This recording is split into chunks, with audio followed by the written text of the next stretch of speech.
My parole agent thought it was a good idea to put me in 111 Taylor Street. It's transitional housing in the Tenderloin district. And he told me, just consider it your apartment. You have more freedom where you can walk around and go in and out whenever you want. Kind of. There's set count times. This is what time chow is. And you get in and out of the building through passes. I guess these people are banking on the fact that if you're not used to freedom, they don't have to really give it to you.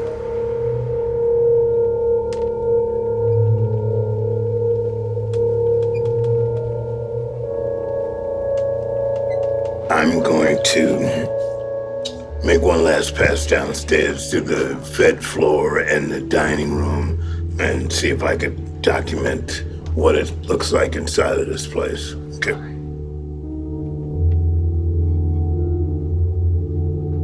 You could get a 2-man room. There was even a 14-man room with 3 bathrooms. I'm in a 6-man room with 1 bathroom.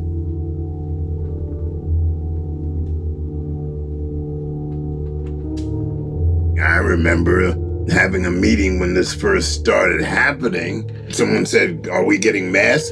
And the assistant CEO, he said, "Oh, you don't need masks unless you already have coronavirus."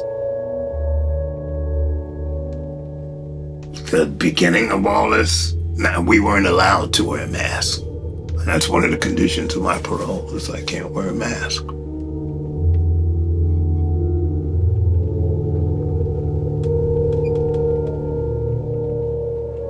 As soon as there was a hint of the virus, the parole agents stopped coming to 111 Taylor. We've been doing any dealings with the parole officers over the telephone, and that's been minimal.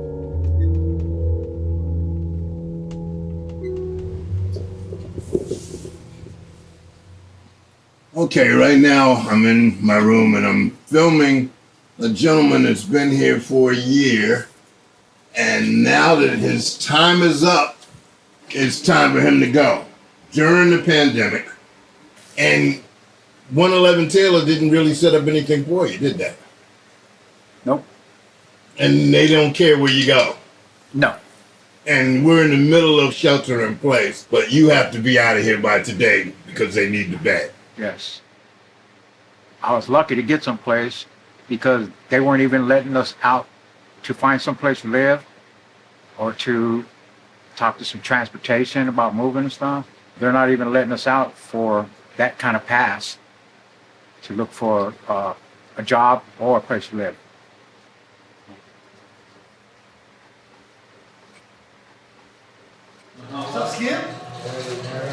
So this is the day room. Obviously, no social distancing. There might be 10 of us in this room. I'm close enough to touch the person next to me, and I'm all the way in the corner.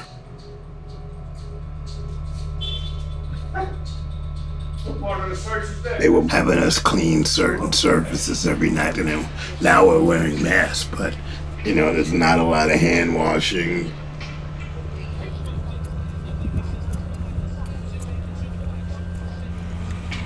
Saturday, I arrived and I couldn't help but notice there was an EMT out front. They were putting someone in the ambulance, but they were wearing these really weird blue aprons. No one officially told me, but they took someone out of there that had tested positive. Maybe 2 more days went by and I noticed there was another gentleman who was no longer there. They don't tell you anything. You look around and you go, "Oh, who's missing?"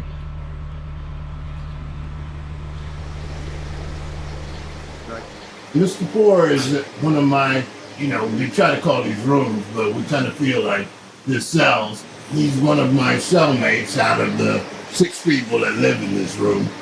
Quite recently, we discovered that somebody tested positive for the virus, and now that person is actually back in the building. back in the building. Hold on 1 second. We have one confirmed positive case, and believe you when I tell you this, there's no such thing as just one confirmed case. There's more, they just ain't confirmed them yet. How many, we don't know. But let's put him back in the building with the other people because, well, I ain't figured that one out yet either. I guess, you know, something happens to one of us, it's no big loss to society. But I came here thinking I had a safe haven. It was nice. I'm out of prison. Oh my God, it couldn't be that bad. Well, that was wrong. Yesterday we were supposedly going to all be tested because it's a confirmed case. At least one. There's no movement outside of the building. We're all waiting. So I'm going to take a little stroll down the hallway. We're all waiting.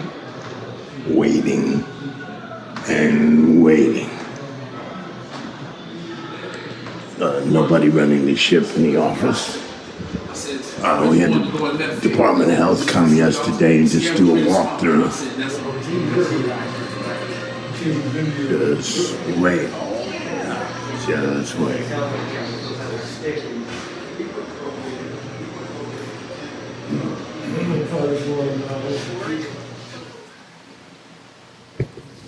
And so now we're all crammed into smaller spaces because they just kicked everybody out of the day room and there were too many people in here to begin with.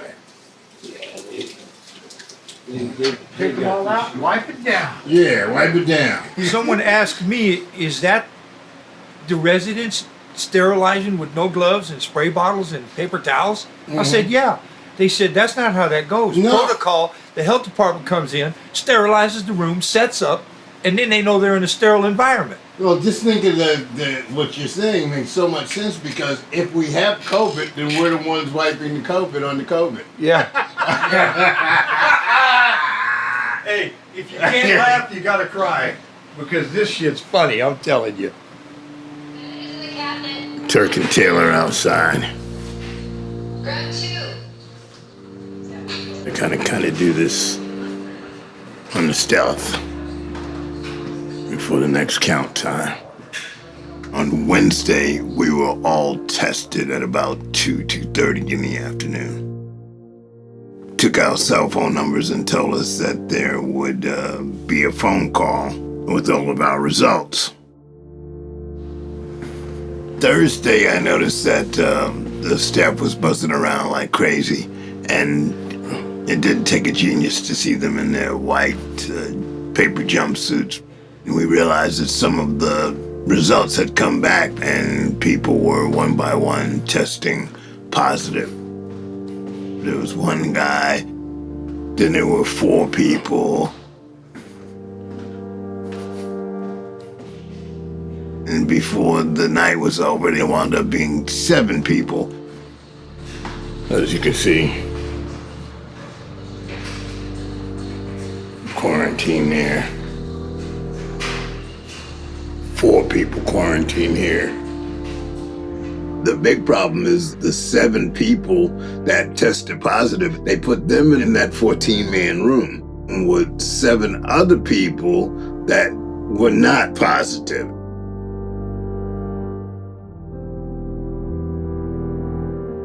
And when I got up in the morning and came out and looked at all the posters saying which rooms had been quarantined, it was 12 people.